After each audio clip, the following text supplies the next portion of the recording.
ಇವೆಲ್ಲ ನನಗಿಂತ ಹೆಚ್ಚು ಅನುಭವ ಇರೋದು ಸಿನಿಮಾದಲ್ಲಿ. ಕೊನೆಯ ಕ್ಷಣದ ಜಾಮ್ಗಳು, ಹಲವಾರು ಜಾಮ್ಗಳಿರುತ್ತೆ.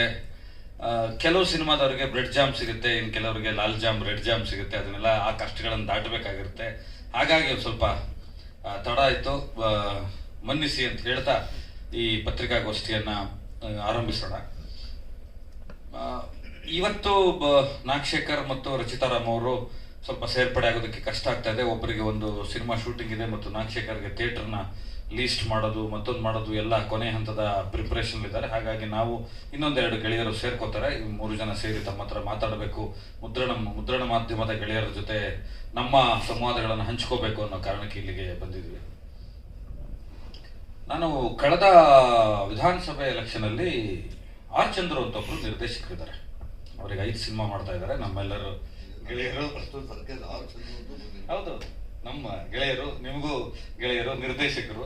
ಅವ್ರ ಜೊತೆ ಒಂದು ನಾನು ನಮ್ಮ ಪ್ರೀತಿಯ ಗೆಳೆಯ ಅವರು ಆರ್ ಚಂದ್ರು ಅವರು, ಅವ್ರ ಜೊತೆ ಒಂದು ಎಲೆಕ್ಷನ್ ಕೆಲಸಕ್ಕೆ ಹೋಗಿದ್ದೆ.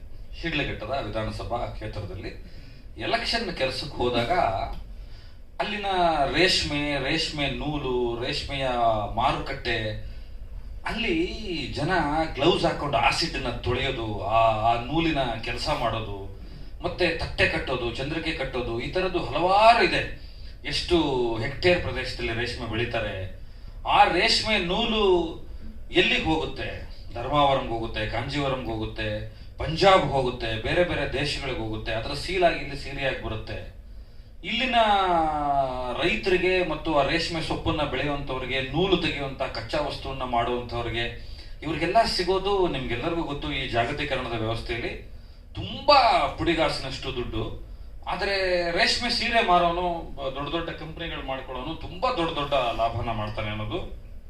ಮತ್ತು ಅಲ್ಲಿನ ಕಾರ್ಮಿಕರ ಕಷ್ಟಗಳು, ಯಾಕಿನ್ನೂ ಶಿಡ್ಲಘಟ್ಟದಲ್ಲಿ ಅಥವಾ ಕನಕಪುರ, ರಾಮನಗರ ಸೈಡಲ್ಲೆಲ್ಲ ಆ ಭಾಗಗಳಲ್ಲಿ ಇನ್ನೂ ಒಂದು ಮಾರುಕಟ್ಟೆನೂ ಆಗ್ಲಿಲ್ಲ.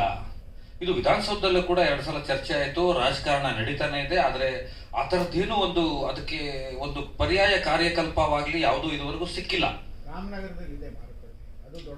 ಸರ್, ಮಾರುಕಟ್ಟೆ ಇದೆ ಸರ್. ನಮ್ಮ ನೂಲನ್ನ ನಾವು ಬಳಸ್ಕೊಳ್ಳುವಂತ ವ್ಯವಸ್ಥೆ ಇದುವರೆಗೂ ಕರ್ನಾಟಕದಲ್ಲಿ ಇಲ್ಲ. ಮೈಸೂರು ಸಿಲ್ಕ್ ಅಂತ ಮಾಡ್ತಾರಲ್ಲ, ಆ ಮೈಸೂರು ಸಿಲ್ಕ್ ಸೀರೆಗಳಿಗೆ ಎಲ್ಲಿಂದ ನೂಲು ತರಿಸ್ಕೋತಾರೆ ಅಂತಂದ್ರೆ ನಮ್ಮ ನೂಲು ನಾವೇ ಕೊಟ್ಟು ಮತ್ತೆ ಅಲ್ಲಿಂದ ಇಂಪೋರ್ಟ್ ಮಾಡಿಸ್ಕೋಬೇಕು. ಆ ತರದೊಂದು ಸಿಸ್ಟಮ್ ಇದೆ. It's a cycle. ನಾನು ಹೇಳ್ತೀನಿ ಅದನ್ನ. ಈ ತರದೆಲ್ಲ ವ್ಯವಸ್ಥೆಗಳನ್ನ ನೋಡಿದಾಗ ನಾನು ಇದೊಂದು ಸಬ್ಜೆಕ್ಟಿವ್ ಆಗಿ ಟ್ರೀಟ್ ಮಾಡ್ಬೋದು ಅಂತ ಯೋಚನೆ ಇತ್ತು. ಒಂದು ದಿನ ನಾಗಶೇಖರ್ ಮತ್ತು ಕಿಟ್ಟಪ್ಪ ಕಾಲ್ ಮಾಡಿದ್ರು. ದಿ ಕ್ಲಬ್ ಅಲ್ಲಿ ಕೂತ್ಕೊಂಡಿದ್ರು.